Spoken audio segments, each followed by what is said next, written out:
네, 오늘 창세기 40장입니다. 드디어 40장에 이르렀어요. 이제 오늘 이후로는 10장만 이제 남은 거예요. 창세기는. 창세기 40장의 장 제목은 요셉의 꿈 해석입니다. 요셉의 꿈 해석. 특별히 오늘 이 두 관원장의 꿈을 통해서 요셉이 즉각적으로 그 꿈을 해석을 하거든요.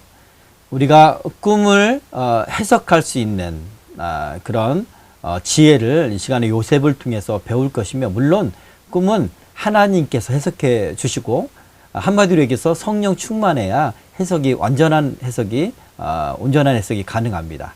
자, 요셉이 어떻게 그 꿈을 해석했는지, 어떤 상황에서 했는지 그 비결을 배우도록 하겠습니다.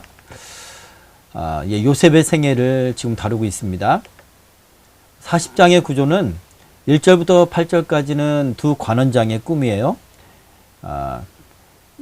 바로의 이 술 맡은 관원장, 그리고 떡 맡은 관원장인데, 단순히 어떤 시중하는 시중을 드는 그런 어떤 관리로서의 역할이 아니라, 이 관원장은 아주 높은 그런 이 직분이었다고 합니다. 자, 이 두 사람이 어제 우리가 봤던 것처럼 요셉이 갇혀 있는 바로의 신하들이 갇히는 감옥에 갇히게 되죠. 근데 참 공교롭게도 우연이랑은 없죠. 하나님께서 그렇게 섭리하신 거죠. 동시에 하룻밤에 비슷한 꿈을 꿔요. 그러나 내용과 그 결과는 전혀 다른 그런 꿈을 꿉니다. 그리고 9절부터 23절은 이제 그 꿈을 요셉이 성령 충만해서 해석하는 장면이고, 그 꿈이 그대로 이루어져서 이제 그 술 맡은 관원장은 복권되고, 떡 맡은 관원장은 처형당하는 그런 결론에 이르고, 요셉이 술 맡은 관원장한테 길한 꿈을 해석해주고, 나를 기억해 주십시오라고, 자기는 죄 지은 것이 없고 여기 끌려온 사람입니다, 그렇게 이야기를 했지만, 술 맡은 관원장은 그것을 복권했음에도 불구하고 요셉을 잊어버립니다. 자, 거기까지 오늘 이야기가 마무리가 됩니다. 자, 관원장에 대해서 나오는데, 본절에서 이 관원장이란 말이 3번 등장해요. 본문에. 첫 번째는 사리스라는 단어로 등장하고, 두 번째와 세 번째는 사르라는 단어로 이제 기록되어 있는데, 히브리 사리스는 거세하다란 말에서 유래됐대요. 그러니까 내시나 환관으로 번역하는 것이 보통이에요. 네. 또는 그 관원장이나 신하로도 번역이 된대요.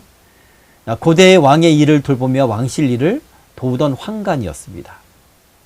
그러니까 아주 왕 가까이 있으면서, 왕에 가까이 있으니까 정치적인 어떤 세력화하기에 아주 적합한, 많은 사람들이 왕에게 자신의 어떤 의견과 줄을 대기 위해서 이 환관장을 통해서 많이 됐겠죠.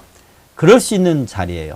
네, 권세를 이제 부릴 수 있는 그런 자리였습니다. 자, 왕의 총애를 받아 중용되는 경우가 많았기 때문에 고관이란 뜻으로 확장이 되기도 합니다.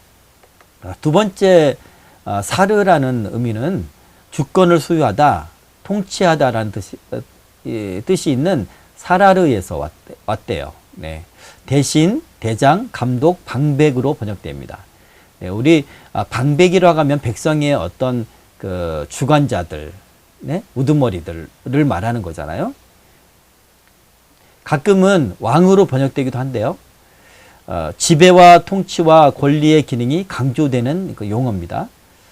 본절의 관원장은 예굽 왕실의 고위 관리로서 왕의 음식을 통괄하는 최고 책임자였다고 합니다.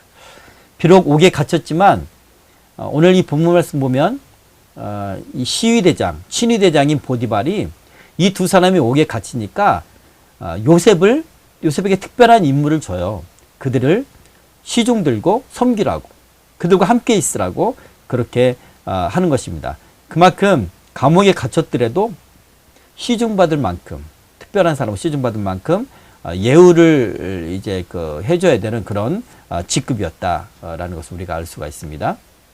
자, 오늘 본문과는 직접적인 상관은 없지만 오늘 본문은 예굽의 친위대장의 그런 감옥이지만 오늘은 지금 다루는 것 히브리인들의 감옥에 대해서 잠깐 참고하고 넘어가도록 할게요. 고대 히브리인들에게는 감옥이 없었습니다. 형벌이 결정될 때까지 이제 재판을 하고 그리고 이제 형벌이 완전히 결정될 때까지 잠깐 수감하는 그런 장막 같은 곳이나 이런데 그 정도 수준이었습니다. 그래서 어디 무슨 이제 벽으로 둘러쳤거나 이렇게 또 이제 쇠사랑으로 이렇게 묶거나 이런 어떤 고정된 그런 감옥은 없었다고 합니다. 고대에. 자, 이스라엘 사람들, 히브리인들의 형벌은요, 주로 감옥에 갇혀서 고통을 주는 형벌이 아니에요. 주로 어떤 사람한테 피해를 주거나 어떤 사람한테 악행을 하면 그 사람에게 보상해주는 그런 형벌입니다. 그러니까 감옥살이는 의미가 없어요. 율법은 예를 들어서 어떤 사람의 이 눈을 빼면 예? 그 사람 눈은 눈으로 이는 이로 그렇게 보상의 개념인 거예요. 똑같이 그럼으로 인해서 죄를 범하지 못하도록. 사실은 눈에는 눈, 이에는 이라고 하는 것은 상당히 공평한 어떤 그런 이제 법 집행이기도 하지만 당시에 고대 사회는 엄격한 그런 신분 사회잖아요. 그렇기 때문에 권력 있는 사람, 힘 있는 사람, 돈 있는 사람이 이 가난한 사람들한테 함부로 할 수 있었어요. 예, 범죄할 수 있었습니다. 그러나 그렇더라도 뒤탈이 없는 네? 그런 사회였잖아요. 마음대로 할 수 있는. 그러나 하나님의 율법은 그 가난한 자를 보호하기 위해서 그런 거예요. 그 신분의 고하를 막론하고 똑같이 행해라 라고 하는 거예요. 그러니까 하나님의 율법은 그 가난하고 또 연약하고 또 수탈당하기 쉬운 그 백성들을 위한 그런 이제 율법이거든요. 그래서 주로 이제 어떤 사람의 도둑질을 했거나 간도질했거나 하면 그것을 보상하고 몇 배로 갚아주고 이런 것이 율법의 정신이에요. 그렇기 때문에 감옥살이 하는 것은 히브리인들의 원래의 율법에는 별 의미가 없었습니다. 자, 사회 존속에 막대한 피해를 주는 그런 죄악, 예를 들어서 간음을 했거나 그리고 우상 숭배를 했거나 신접함을 했거나 이런 일들은 아주 하나님의 나라로서의 백성으로서의 어떤 이 순수성을 완전하게 그 기반을 무너뜨릴 수 있는 행위잖아요. 그렇기 때문에 그때는 사형을 선도했죠. 그죠? 사형을 언도했다고 하나요? 네. 사형을 선언했습니다. 이렇게 했고, 그리고 이 히브리인들이 이제 정착하기 시작할 때부터 감옥이 생겨나기 시작하긴 했어요. 근데 이제 우리가 알고 있는 그런 어떤 감옥이 아니라 땅 구덩이 같은 것, 구덩이에 파서 예레미야 같은 경우는 그런데 구덩이에 넣어서 가둬두었었죠. 예레미야가 예언할 때 그걸 싫어하는 사람들이. 자, 그리고 이제 바벨론 포로가 끝날 때쯤에 그때 이제 감옥에 대한 제도가 이제 정착을 했다고 합니다. 자, 감옥의 환경은 견디기 힘들고 음식도 형편없고 또 음식도 적었고 수시로 매를 맞는 아주 지독한 형벌이에요. 그래서 감옥 자체에 있는 것이 아주 형벌인 거야.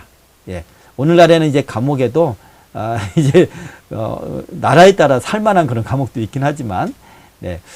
이렇게 사회에서 분리한다는 의미의 예? 그래서 범죄를 예방한다는 의미의 그런 감옥이라기보다는 그 죄에 대한 형벌을 하는 그런 이 감옥 제도였다라는 것을 알 수가 있고요. 네. 이스라엘 사회에서도 사회가 발전됨에 따라 이 감옥 제도도 따라서 발전해 나갔다. 그만큼 많은 사람들이 더욱더 역사가 지나갈수록 이제 더욱더 많은 죄를 범하게 되고 더 악해진다는 뜻이겠죠. 그죠? 자, 오늘 본 말씀으로 들어가도록 하겠습니다. 40장 1절. 그 후에 예구방에 술 맡은 자와 떡 굽는 자가 그들의 주인 예구방에게 범죄한지라. 바로가 그 두 관원장 곧 술 맡은 관원장과 떡 굽는 관원장에게 노하여. 네. 1절만 먼저 말씀드리면 그 후에라는 것은 이전에 요셉이 억울하게 이제 감옥에 갇히잖아요. 그 후에 계속 이야기가 이어진다는 겁니다. 요셉의 나이로는 27살에서 28살쯤 됐을 것이다 라고 예상을 하고요. 자, 예굽의 술 맡은 자, 예굽왕의 식탁에서 술을 따르는 사람입니다. 근데 이제 단순히 시종군이 아니라 왕 곁에서 왕과 대화하고 왕의 감정과 또는 이제 어떤 그 정치적인 조력 이런 것들도 할 수 있는 그런 대화의 대상이죠. 네, 그런 역할을 담당하기 때문에 상당히 고급 관료에 해당됩니다. 네, 페르시아 때는 느헤미야가 술 맡은 관원이었죠, 그죠? 그래서 느헤미야가 이제 그 왕에게 내가 돌아가서 이스라엘 땅에서 성벽을 건축할 수 있도록 해주십시오라고 그렇게 말할 정도로 그런 만한 위치였습니다. 자, 떡 굽는 자는 바로의 음식을 준비하는 사람이고요. 음식에 바로를 해칠 유해 물질이 첨가되었는지를 확인하는 아주 중요한 자리입니다. 그죠? 그리고 관원장이라고 하면 그것을 감독하는 감독관, 우두머리입니다. 자, 이 사람들이 범죄했대요. 동시에 범죄를 했겠죠. 같이 갇혔으니까. 이 범죄한 지를 지각하면 그들의 주를 거역하고 애굽의 왕을 거역하였다. 반복해서 거역했다는 것을 반복합니다. 매우 중한 죄를 범했다는 것을 우리가 추정할 수가 있어요. 이게 가설이긴 하지만 요나단의 탈굽력에는 왕을 독살할 목적으로 음식에 독극물을 넣었다라고 합니다. 이 탈굽이라는 것은 뭐냐면 히브리 성경으로 구약 성경이 기록되어 있었잖아요. 근데 나중에 유대인들이 바벨론에 포로로 끌려가고 포로로 오랫동안 살다 보니까 유대인들이 아람어를 구사하게 되었어요. 그죠? 아람어를. 그래서 이제 설교를 듣거나 하나님 말씀을 읽는데 히브리어를 모르니까 아람어로 바꿔주는 것. 회당에서 성경을 읽을 때 아람어로 바꿔서 읽어주거나 설교할 때 쓰는 어떤 그 역을, 그 성경을 탈굽력이라고 그래요. 그렇죠? 요나단의 탈굽력에 이렇게 말하고 있습니다. 이 관원장 2명은 왕을 독살할 목적으로 음식에 독극물을 넣었을 것이다. 그렇게 말합니다. 두 사람 중에 한 사람이 독극물을 넣었겠죠. 근데 한 사람은 복권됐으니까. 그렇죠? 충분히 가능한 그런 이야기고요. 그러한 위치에 있는 사람입니다. 정치 세력화할 수 있는 또 정치인들의 어떤 영향을 미칠 뿐만 아니라 그렇게 세력화할 수 있는 그런 자리였기 때문에 그런 모반을 꾀할 수 있었습니다. 그렇죠? 그렇게 우리가 예상할 수 있어요. 자, 2절 보면 바로가 그 두 관원장 곧 술 맡은 관원장과 떡 굽는 관원장에게 노하여 그들을 친위대장의 집안에 있는 옥에 가두니 곧 요셉이 갇힌 곳이라. 네, 바로가 노하여 직역하면 바로가 터뜨렸다. 분노를 터뜨린 거예요. 엄청나게 분노한 거죠. 아마도 아까 요나단의 탈굽력에 있었던 이야기였던 것 같아요. 그죠? 자, 관원장은 이제 왕과 가까이 하는 두 직책을 말하죠. 아까 말씀드렸던 것처럼 상당한 세력을 가졌어요. 자, 친위대장의 집안에 가뒀습니다. 이거는 어떤 가정집을 얘기하는 게 아니라 보디발이 공식 직무를 관장하는 일종의 공관이라고 합니다. 그 안에 이제 그 감옥이 있었다는 겁니다. 신하들을 위한 감옥. 자, 4절. 친위대장이 요셉에게 그들을 수종들게 하매 요셉이 그들을 섬겼더라. 그들이 갇힌 지 여러 날이라. 네. 여기서 이 친위대장이 요셉한테 특별한 특임을 주죠. 관원장의 신분이 중요하기 때문에 친위대장이 특별히 그렇게 하는 거예요. 그 관원장이 얼마나 높은 사람이란가를 우리가 알 수 있고요. 두 사람이 복직에 있을 경우에 친위대장에게 상당한 정치적인 어떤 혜택 이런 것을 베풀 수 있는 그런 자리였다라는 것을 알 수가 있습니다. 자, 수중들게 했다. 이것은 함께 있도록 임명하였다라는 뜻입니다. 네. 이것만 봐도 보디발이 요셉을 신뢰하고 있고 감옥에서조차도 그렇게 할 정도로 더 깊이 신뢰하게 되었다는 것을 우리가 미루어 짐작할 수가 있어요. 네. 그렇게 요셉은 두 사람을 시중 들며 함께 합니다. 함께 거하기 때문에 얼마나 친해질까요? 그죠? 많은 이야기를 할 것이고. 자, 보디발이 두 관원장과 상당한 친분 관계가, 보디발이 아니고 요셉이 두 관원장과 상당한 친분 관계가 형성이 되었을 것이다. 라고 우리가 알 수가 있겠습니다. 자, 섬겼더라. 그 두 사람을 섬겼는데 성실하게 섬겼어요. 충성되게 섬겼습니다. 엘리사가 엘리야를 수종들듯이 요셉은 그렇게 수종들었어요. 요셉이요, 사실은 노예로 팔려와서도 그 보디발의 집에서 충성을 다하고 성실을 다했어요. 그 이유는 무엇입니까? 만약에 우리 같으면 인생이 억울해서라도 또 형들을 미워하고 원망하는 그런 마음이 가득해서 내가 지금 처한 그 노예의 상황을 인정하고 싶지 않아서 그 일을 제대로 못할 거예요. 그죠? 억지로 할 거예요. 근데 요셉은 그렇지 않다는 거예요. 이 지금 감옥에 갇혔음에도 요셉은 성실하고 충성되게 섬겼다는 거예요. 그것은 뭐냐면 믿음에 기초하고 있기 때문에 그래요. 네, 그 가운데 하나님은 언제고 역사를 하실 것이다. 이 모든 환경과 상황들을 하나님이 사용하실 것이다 라는 믿음이 있고, 나를 반드시 일으켜서 하나님의 언약을 지키실 것이라는 믿음이 있기 때문에 그런 충성을 다할 수 있었던 것입니다.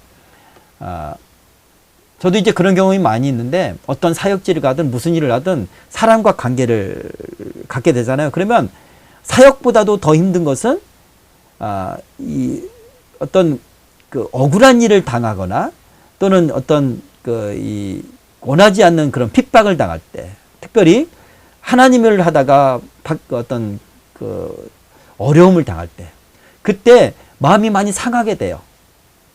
예, 그리고 마음이 많이 떠나요. 그런 경우를 많이 경험을 해요. 그랬을 때는 사역하고 일하고 하는 것이 그렇게 힘들어요. 또는 더 나아가서는 그것을 하는 것을 기뻐하거나 즐거워하지 않을 수도 있습니다. 그러나 정말 믿음의 사람은, 요셉 같은 믿음의 사람이라면 그런 상황일지라도 하나님 앞에서 행하는 거예요. 성실하게. 그럼 하나님이 사람을 통해서 역사하십니다. 그 모든 환경을 통해서 역사하셔서 인정받게 하시고 형통케 하시고, 또 그 사람을 통해서, 또는 이제 그런 모든 환경을 통해서 하나님은 하나님 원하시는 때에 그 자리로 올리우십니다. 자, 5절. 옥에 갇힌 예구방에 술 맡은 자와 또 굽는 자 두 사람이 하룻밤에 꿈을 꾸니 각기 그 내용이 다르더라. 네. 두 사람이 하룻밤에 비슷한 꿈을 꿀 수 있는 확률이 있을까요? 없을까요? 별로 없죠. 예, 제가 지난번에 여러분한테 간증을 했던 것처럼 우리 첫째 아이를 낳을 때 2012년 1월 12일 날인가요? 예, 제 아내와 저와 동시에 하나님 환상과 꿈으로 보여주셨던 기억이 있어요. 하나님의 확실한 그런 계시고 하나님이 확실하게 일하신다, 정확하게 라는 것을 알 수가 있습니다. 자, 이 두 사람이 하룻밤에 꿈을 꿨다. 여기에 이 꿈은 어떤 우연히 일어난 꿈이거나 어떤 심리적인 현상, 꿈이 아니라는 겁니다. 특별한 목적, 구체적인 그런 목적이 내재되어 있는 그런 꿈이라는 거고, 그 꿈의 주체는 바로 하나님이시다. 하나님이 주신 꿈이다 라는 것을 확실하게 알 수가 있어요. 네. 하나님은 이처럼 요셉에게 그 꿈을 해석하도록 하시기 위하여 이 두 사람한테, 이방인이잖아요. 두 사람에게 하나님의 꿈을, 계시를 보여주실 정도로 하나님은 요셉을 위해서 일하셨다. 예, 나중에는 바로에게도 어떤 그런 특별한 꿈을 꾸게 하셔서 요셉만이 해석할 수 있도록 하나님 하시잖아요. 그죠? 그러면서 총리의 자리에 세우시기 위하여 하나님 그렇게 하십니다. 자, 그 내용이 다르더라. 자, 각기 다른 의미를 지닌 꿈이란 뜻입니다. 그들의 꿈이 우연적이거나 자연적인 현상이 아닌 하나님의 뜻에 의한 섭림을 드러내는 그런 구절이기도 하고요. 요셉의 예언자적인 능력을 분명히 입증시켜 총리로 등용시키기 위한 하나님의 섭니다. 하나님의 인도하십니다. 라는 것을 우리가 알 수가 있습니다. 예. 6절 아침에 요셉이 들어가 보니 그들에게 근심의 빛이 있는지라. 네.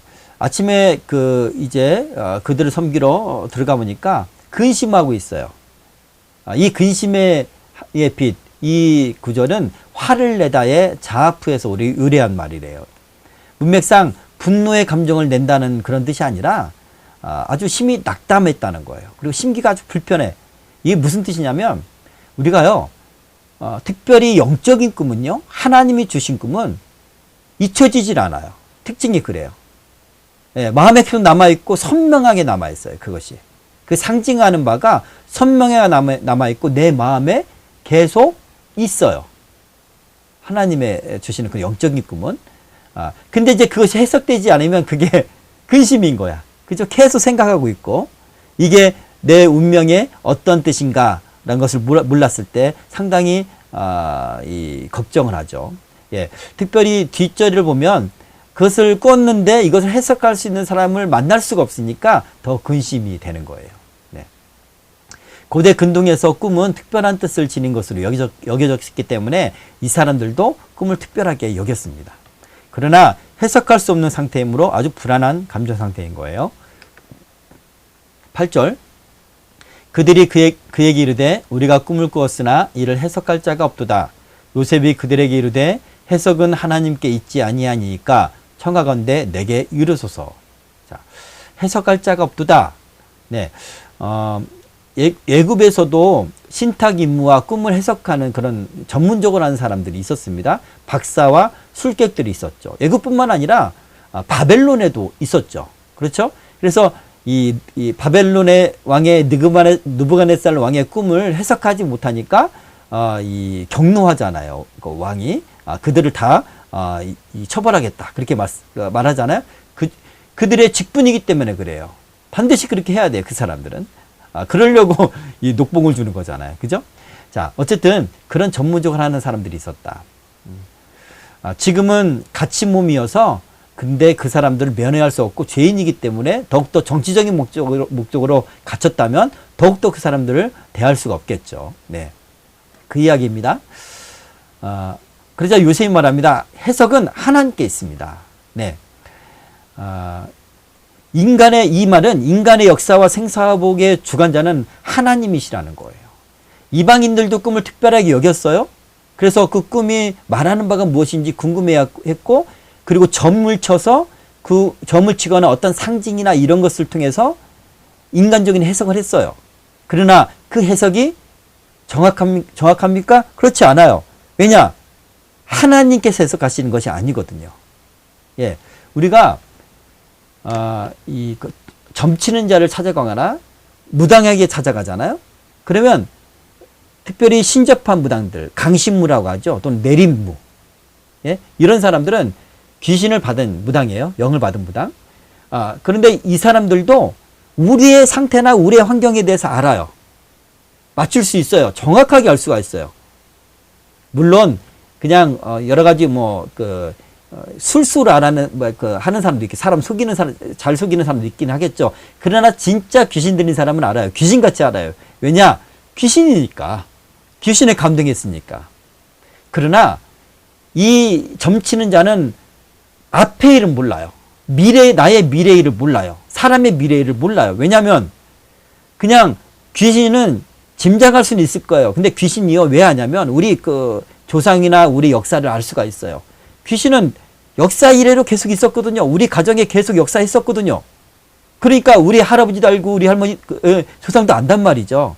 귀신같이 맞춰요. 우리 상태를. 예, 우리의 배경을 귀신이 맞춘다니까요. 그러니까 혹하는 거야.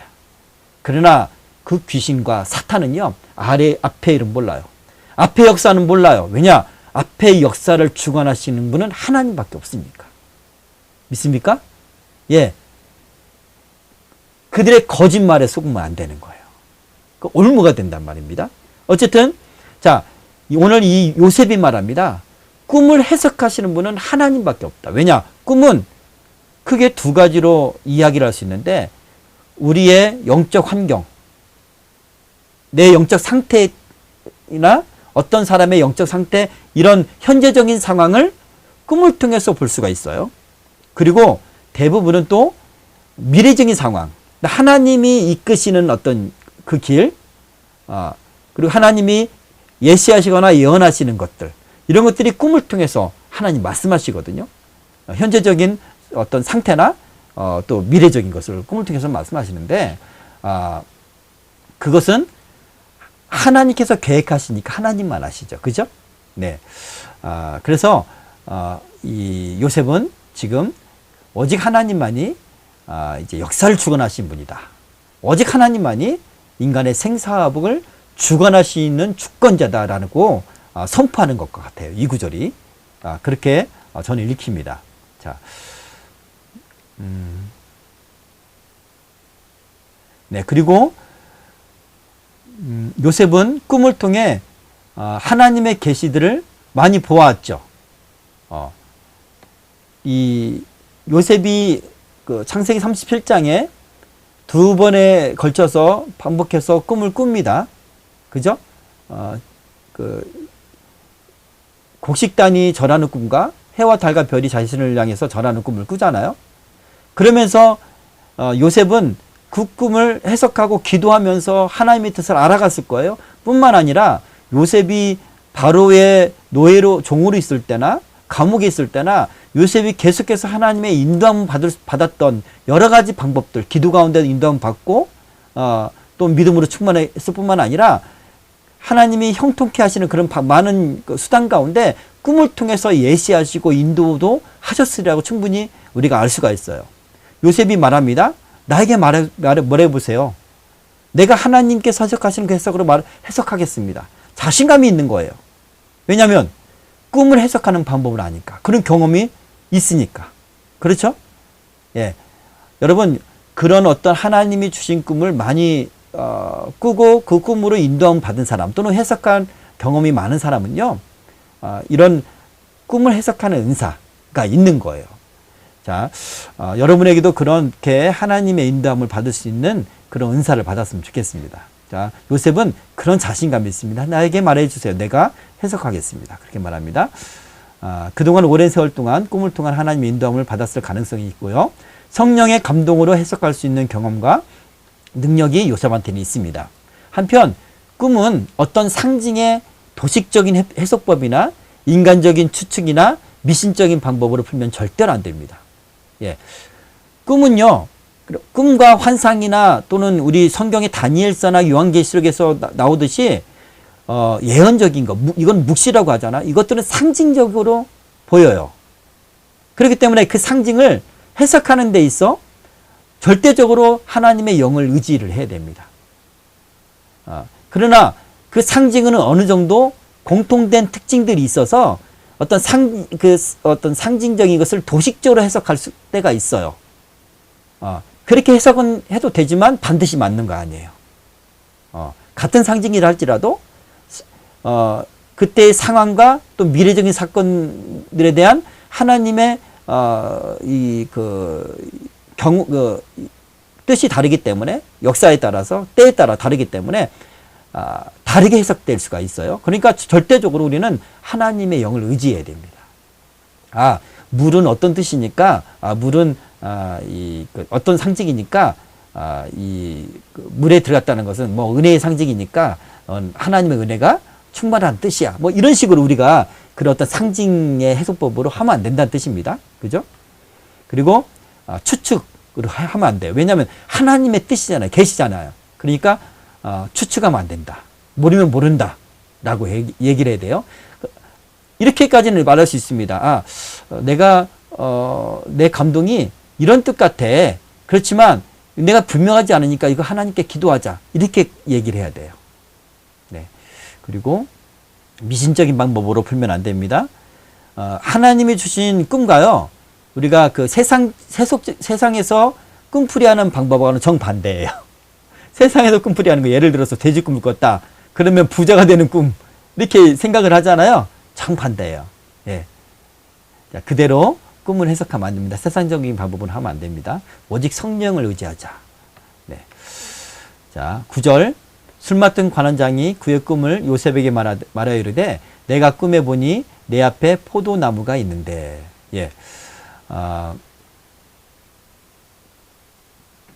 그 나무에 새 가지가 있고 싹이 나서 꽃이 피고 포도송이가 익었고 내 손에 바로의 잔이 있기로 내가 포도를 따서 그 즙을 바로의 잔에 짜서 그 잔을 바로의 손에 들였노라. 네. 이 포도나무가 있는데 가지 3개가 뻗었다는 거예요. 그리고 꽃이 피고 포도송이가 익었어. 자, 이것은 점점 상황이, 현실적인 상황이 물이 익는 거죠. 그죠? 좋아지고 있다는 것을 상징하고 있어요. 또 이 가지 3개를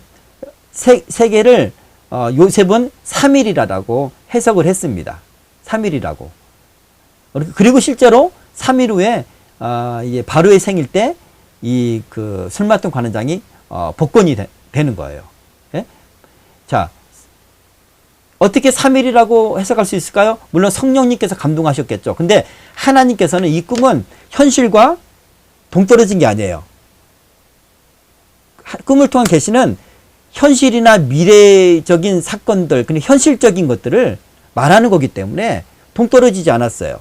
그러니까 현실적으로 이 바로의 생일이 3일 후예요. 그죠? 그러니까 성령님께서 요셉에게 그것을 알아채고 그것에 대한 확신과 감동을 주신 거예요. 예. 그러니까 현실과 연결이 돼 있다. 현실적인 그런 어떤 배경과 연결이 돼 있다. 라는 겁니다. 자, 싹이 나고 꽃이 피고 포도송이가 익었다. 네, 사건이 긍정적인 방향으로 무르익어 가고 있음을 뜻하고 내 손에 바로의 잔이 있어서 그것을 즙을 짜서 바로에게 드렸노라 이렇게 말하죠. 자, 잃었던 시기를 회복한다는 뜻입니다. 자, 그리고 이제 요셉이 말합니다. 지금 이 본문에는 지금 안 적었는데, 자, 그 해석은 이러합니다라고 즉각적으로 해석합니다. 요셉이. 예, 들을 때 벌써 하나님이 감동이 있는 거예요. 그만큼 망설이지 않고 말할 수 있을 만큼 지금 요셉의 영적 상태가 어떻습니까? 성령의 지혜로 충만한 상태예요. 감옥에 있으면 영적으로 아주 심각할 수 있을 거라고 생각을 하는데 감옥에서 요셉은 영적으로 충만한 거예요. 예. 늘 기도하고 하나님과 교제를 했겠죠. 그죠? 이 구절을 보면 요셉 영적 상태를 우리가 충분히 알 수가 있습니다. 14절. 당신이 잘 되시거든 나를 생각하고 내게 은혜를 베풀어서 내 사정을 바로에게 아뢰어 이 집에서 나를 건져주소서. 나는 히브리 땅에서 끌려온 자여 여기서도 옥에 갇힐 일은 행하지 아니하였나이다. 네. 잘 되시거든. 그러니까 꿈 해석대로 일이 잘 되어 형통하게 되면 이런 뜻이고요. 바로에게 말해달라는 거예요. 바로에게 자신의 억울한 처지를 말해서 석방을 해달라는 요청입니다. 네. 요셉이 좌절하지 않았으니까, 포기하지 않았으니까, 믿음이 있으니까, 소망이 있으니까 이런 도전, 이런 것들을 어떤 기회만 생기면 하나님의 기회라고 생각하고 그렇게 말하는 거예요. 예. 그런 기회를 삼는 거예요. 믿음이 있기 때문에 이런 행동을 보일 수가 있는 것입니다. 자, 저는 히브리인이여 끌려온 자다. 그리고 옥에 갇힐 일은 행하지 않았다. 그렇게 말합니다. 무슨 말이냐면 그 당시에 노예 같은 경우는 주로 이제 어떤 정복 전쟁을 하거나 이래서 노예로 사람들을 잡아오잖아요. 그런데 요셉은 그런 케이스가 아니에요. 그냥 사람들의 미움과 그냥 팔려서 부당하게 그렇게 끌려왔다는 것을 밝히는 거예요. 나는 히브리인이다. 애굽 사람들이 히브리인을 공격하거나 그러지 않았잖아요. 그죠? 전쟁을 하거나 그러지 않았잖아요. 자, 그리고 자신은 바로가 아니고 누굽니까? 보디발의 집에서도 죄가 없었다. 죄가 없이 지금 갇혔다라는 것을 지금 주장하고 있습니다. 자, 아마도 요셉은 하나님께서 이 두 사람이 겹쳐서 동시에 비슷한 꿈을 꿨어. 그리고 그 해석은 상반돼. 하나님이 이것을 나에게 해석하게 하셔서 하나님이 일하시는가 보다. 나를 나갈 수 있도록 하나님 은혜를 베푸시려고 기회를 주신가 보다. 이렇게 생각하고 있기 때문에 이렇게 지금 도전하는 거예요. 그죠? 이렇게 믿음의 행동을 보일 수가 있는 것입니다. 늘 하나님이 지금 나에게 어떻게 하고 계시는가를 늘 살피고 늘 그렇게 깨어서 그렇게 살피고 있는 그런 요셉의 이 모습을 우리가 볼 수가 있습니다. 자, 요셉은 두 사람의 꿈을 통해 하나님의 언약의 하나님이, 그러니까 요셉에게 약속하셨던, 꿈을 통해서 약속하셨던, 또 그리고 수많은 기도를 통해서 확신케 하셨던 그 언약의 하나님이 일하시고 있는 것을 이 꿈을 들었을 때 직감했어요. 직감했습니다.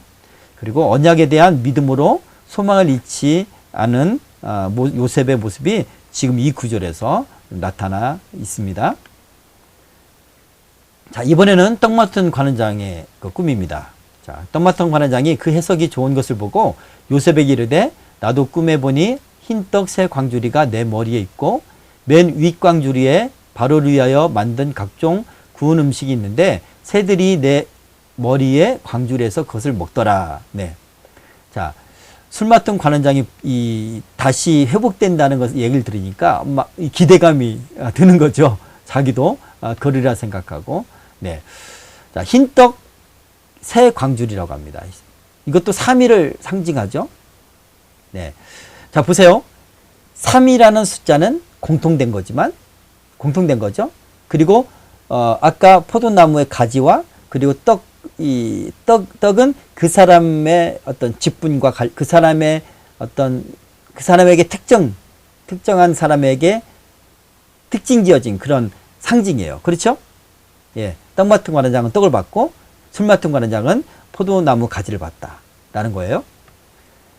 당시 예굽에서는 물건을 나를 때 사람들은 남자들은 머리로 이렇게 날랐고요. 여자들은 어깨에 메고 날랐대요. 그러니까 떡 맡은 관원장이 떡광주를 3개를 이렇게 나르는 그런 꿈을 꿨습니다.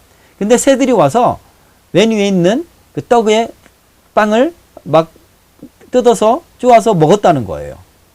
자, 이것은 제가 보기에는 이제 떡 맡은 관원장의 이 직위와 복권의 기회가 완전히 사라진 것. 떡 맡은 관원장은 떡을 만듦으로 인해서 그 자리에 있는 거잖아요. 그죠? 존재하는 거잖아요.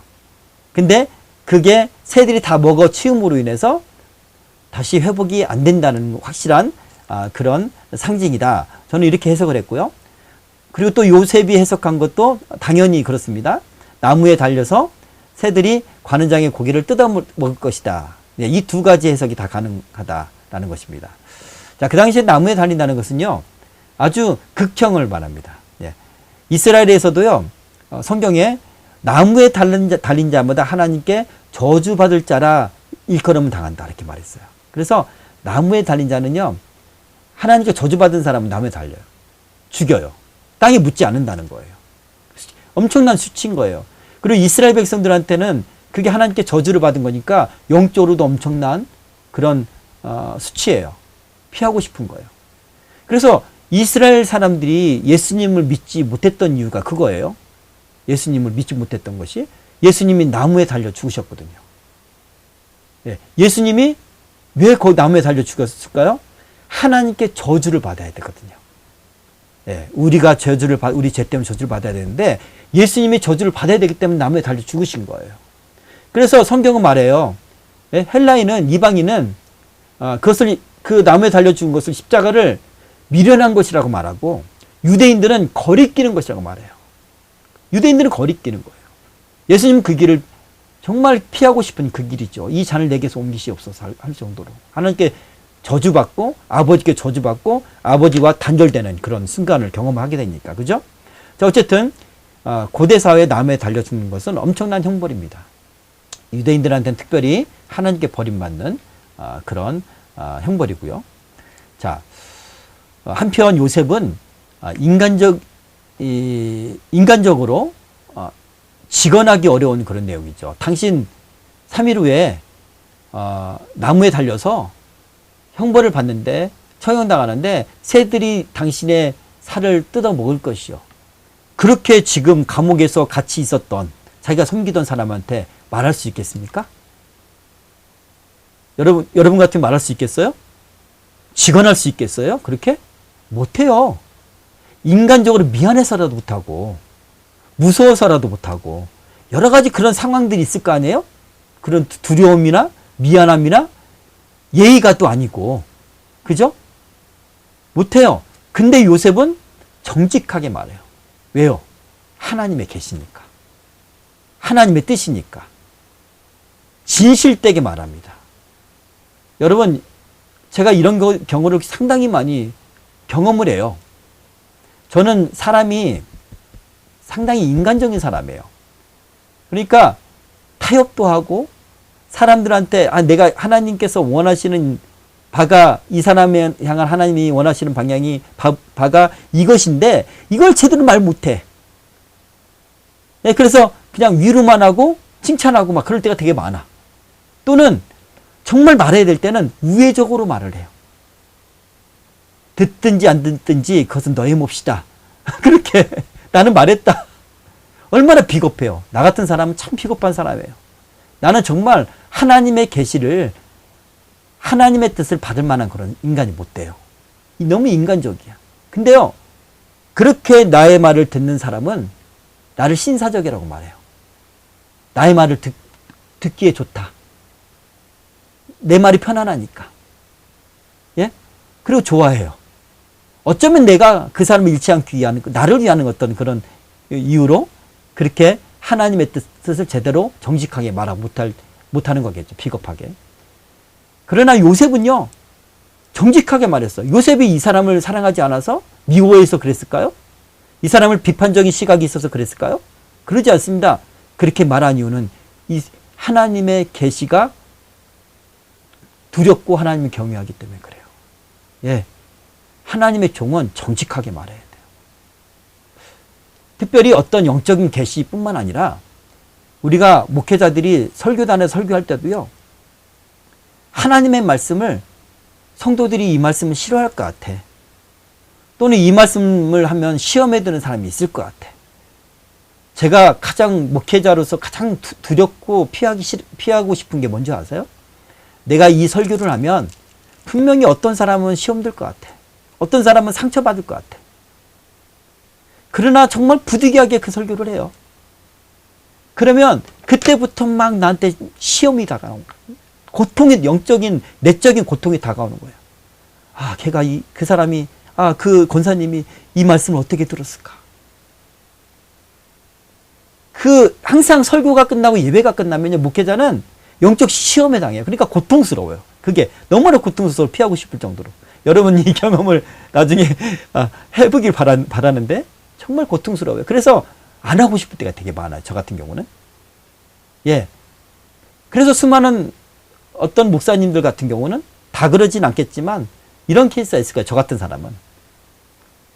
듣기 싫어하는 어떤 특정한 누군가가 또는 성도들이 듣기 싫어하고 부담스러워하고 또 시험에 들고 상처받고 또 나를 오해할 수 있을 만한 그런 메시지는 안 해. 안 전해. 그리고 그냥 사람들이 들을 수 있는 교훈이라든가 또는 사람에게 축복만 선언한다든가 위로만 한다든가 이런 말씀을 전해요. 왜냐하면 성도들은 그걸 바라니까, 사람들은. 그렇죠? 그런데 그것은 그분들한테 독을 주는 거예요. 그 사람들을 살리는 게 아니야. 그 사람들에게 하나님의 말씀을 제대로 전해서 하나님께 돌아오게 하고 이 생명을 살리는 것이 목회자의 직분이에요. 사명이란 말이죠. 그죠? 그런데 이것을 우리가 제대로 안 하면 이것을 거짓 선지자라고 그래요. 거짓 선지자. 네. 저는 그럴 수 있는 충분한 사람이에요. 그런 것 같아요. 그래서 날마다 나를 쳐서 복종시켜야겠죠. 저 같은 사람은. 어쨌든 여러분이 만약에 어떤 교회에서 설교를 듣거나 또는 어떤 목사님이나 누가 나에게 하나님의 뜻을 얘기하거나 또는 조언하거나 할 때 이것을 하나님의 말씀을 들을 때는요, 따갑고 아파요. 왜냐? 주로 예언을 듣는 사람의 입장은 그 사람이 하나님 앞에 온전히 서지 못했을 때 예언을 듣는 거거든요. 이스라엘 백성들이 하나님 앞에 온전히 서지 못했을 때 하나님이 그 종을 통해서 하나님 말씀을 전하는 거거든요. 그러면 듣기가 싫어요. 왜냐하면 내가 받아들이지 못한 상태니까. 그죠? 그럼 반드시 말을 전한 사람, 그 메신저를 미워하게 돼 있어요. 그래서 수많은 성경의 선지자들이 핍박을 당한 거예요. 예수님 말씀하시잖아요. 내가 몇 번이고 나의 종들을 선지자를 보냈는데 너희들은 때리고 학대했다. 죽이기까지 했다. 내 아들을 마지막에 보냈는데 내 아들을 죽이기까지 했다. 라고 말씀하시잖아요. 그죠? 이게 우리의 모습이라는 거죠. 그랬더라도 여러분 죄의 종이 될 사람이 여기 있습니까? 반드시 하나님 말씀, 하나님의 감동, 그리고 성경의 말씀을 가리지 말고 왜곡하지 말고 그리고 낮추지 말고 그대로 전해야 될 줄 믿습니다. 네, 그 사람을 치유하실 분은 하나님이셔요. 자, 요셉은 이런 사람이었어요. 정직하게. 왜 어렸을 때 형들이 이 불법을 행하고 나쁜 일을 하면 아버지께 정직하게 고발을 하잖아요. 이야기를 하잖아요. 그리고 이제 나쁘게 말하면 고발이고, 예, 좋게 말하면 그것을 통해서 수정하길 바라는 마음으로 하나님 뜻에 따라 그렇게 했겠죠. 그것 때문에 죄를 짓는 사람은 당연히 미워하겠죠. 예, 그렇게 미움을 당하기 시작했습니다. 자, 그런 성품이었다. 제가 꼭 본받아야 될 그런 인물입니다. 자, 22절. 떡 굽는 관원장은 매달리니 요셉이 그들에게 해석함과 같이 되었으나 술 맡은 관원장이 요셉을 기억하지 못하고 그를 잊었더라. 네. 요셉이 해석한 것처럼 그대로 되었다. 네. 여기에 요셉의 영적인 능력, 하나님 주신 그 은사가 분명하다는 것을 우리가 볼 수가 있고, 또 하나는 하나님이 우리가 꿈을 가볍게 여기지 말아야 될 것은 뭐냐면 하나님의 꿈은 반드시 이루신다는 거예요. 반드시 이루신다는 거예요. 그러니까 우리가 그것을 사모해야 돼. 물론 그렇다고 해서 모든 꿈들을 다 하나님의 뜻이라고 여기면 안 돼요. 제가 지난번에 잠깐 얘기를 했지만 우리가 아주 심리적인 어떤 그런 이유로 꾸는 꿈이 있어요. 어떤 뭐 마음에 고민이 많거나 또는 무엇을 어떤 더 막 누구를 사랑한다든가 무언가를 갖고 싶거나 그러면 이제 그 꿈에 이제 투영될 수가 있겠고, 또 하나는 사단이 내 영을 상하게 하기 위한 그런 꿈이 있어요. 지저분해요. 뭐 똥이라든가 아주 뭐 시체를 본다든가 막 이런 어떤 부정한 것들을 보게 만들고 그런 상황에 날 처하게 만들어요. 또는 막 쫓기게 만들어요. 이런 경우는 사실 사단한테 눌릴 때 그래요. 예, 사단이 날 공격할 때 쫓기는 꿈을 꾼다든가 그렇습니다. 자, 그리고 나를 속이려고 할 때 사단이 꿈을 통해 속이려고 할 수도 있고요. 그리고 또 그야말로 개꿈이 있을 수도 있고. 네. 그러나 하나님은 이 꿈을 통해서 반드시 하나님이 계시하는 그런 인도의 방법이기 때문에 우리가 성령 충만하고 그것을 꾸고 해석할 수 있는 은사를 달라고 하나님께 구해야 될 줄 믿습니다. 자, 잊었더라. 네, 술 맡은 관원장이 요셉이 그렇게 부탁했음에도 불구하고 기억하지 못했어요. 잊었어요. 자기 급할 때는 요셉의 도움을 받고 내가 그렇게 하겠노라고서는 잊어버려요. 자기만 생각하는 이기적인 원래 인간들의 본성이긴 하지만 그것보다는 이제 이후에 2년 내지 3년 동안 요셉은 또 감옥살이를 하거든요. 이 인내와 소망의 기도의 시간이 아마도 필요했을 수도 있다 라는 생각이 들어요. 그리고 나중에 바로가 그 예굽뿐만 아니라 이 그 중근동 지역에 있는 엄청난 기근, 그 어떤 역사적인 사건에 대한 꿈을 꾸잖아요. 미리 그걸 계시하는 꿈을 꾸잖아요. 바로 그 꿈을 주시길 때까지 그 꿈을 해석해서 요셉이 성령이 충만한 사람인 줄 알고 바로가 요셉을 총리로 세우잖아요. 그죠? 그 가장 절호의 때, 가장 좋은 때를 말하는 거죠. 그게 하나님의 때라는 거예요. 그때는 하나님만 하셔요. 그러니까 우리가 하나님께서 이 두 관원장을 통해서 꿈을 주셨고, 그리고 기회가 생겼어. 가능성이 생겼어. 또 분명히 하나님이 인도하신 걸 내가 분명히 그 사건을 보면 알아요. 분명한 거야. 그럼 요셉은 기대를 감을 가졌겠죠. 근데 이루어지지 않았어. 이루어지지 않았을 때 얻을 수 있는 우리한테 다가오는 그런 절망감이 있을 수 있잖아. 실망감. 그리고 막연하게 기다려야 되는 그런 두려움들 있을 거 아니에요. 그죠? 그러나 우리는 오늘 이 요셉의 이 사건을 보면서 하나님은 가장 좋은 때를 아시니까 그때를 기다리자. 예, 요셉은 믿음으로 소망으로, 왜냐하면 하나님은 반드시 자기를 그렇게 세울 것이라는 것을 하나님 언약하셨으니까 때는 중요하지 않다. 그때까지 나는 기도하자, 인내하자, 소망하자. 그때까지 나는 감옥에서 찬송하리라. 그때를 생각하며 나는 준비하리라. 그런 마음으로 기다리는 것이 성도의 믿음이 아닌가. 성도의 인내가 바로 여기 있음을 우리가 잘 알 수가 있습니다. 자, 오늘 말씀을 정리하겠습니다. 인생의 밑바닥에서 요셉은 믿음으로 성실과 충성을 다해서 주어진 일에 최선을 다했습니다. 그렇죠? 보통 사람 같으면 노예로 팔렸을 때 그러지 못할 거예요. 그리고 자기가 지금 주어지는 그 일이 내가 왜 이런 일을 해야 돼? 나는 하나님께서 나를 세우신다고 약속하신 사람인데, 나는 히브리 사람인데 내가 왜 이방인의 이 종이 되어서 그들을 섬겨야 돼? 마땅치 않고 불만스럽고 싫을 거예요. 그렇죠?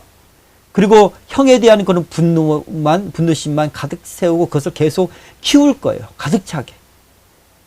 그러나 요셉은 그러지 않았습니다. 하나님의 뭔 뜻이 있겠지.